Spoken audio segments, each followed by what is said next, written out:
A famous surgeon named John lived in this town. He was a very smart and talented doctor, and all the inhabitants of the city came to him for help in case of illness.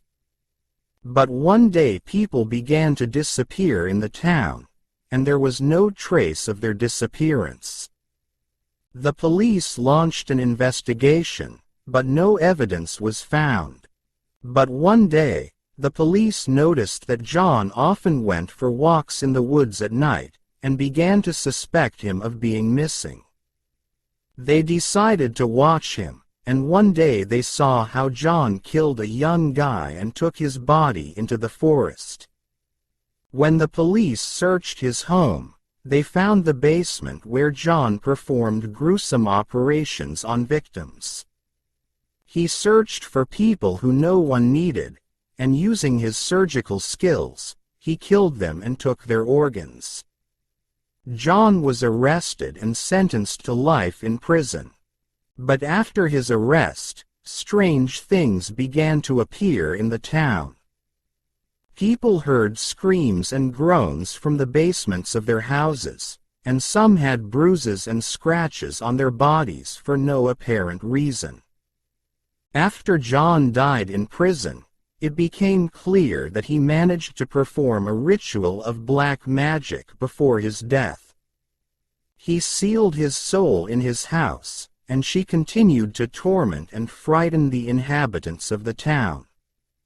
The townspeople decided that the only way to get rid of John was to burn down his house. But when they tried to do so, the house began to wobble and groan as if someone was trapped inside. Because of this, John's house has become a place where even the most courageous people do not dare to go. But one day a young guy who was a new resident of the town decided to ignore the warnings and enter the house. He tried to enter the house through the back door, but it was locked.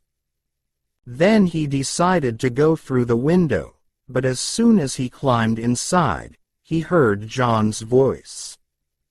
"You weren't supposed to be here," the voice said. The young guy got scared and wanted to run away, but the door and windows were locked.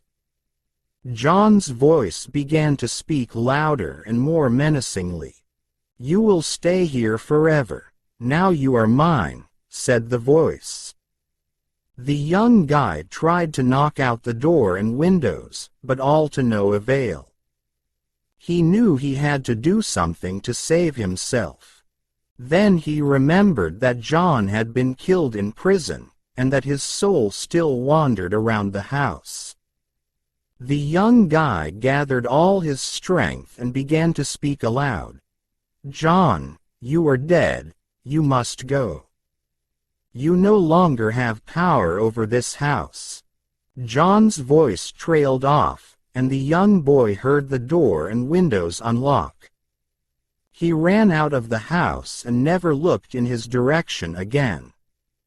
Since then, no one has dared to enter John's house, but many claim that you can still hear John's voice, which addresses those who dare to approach his house.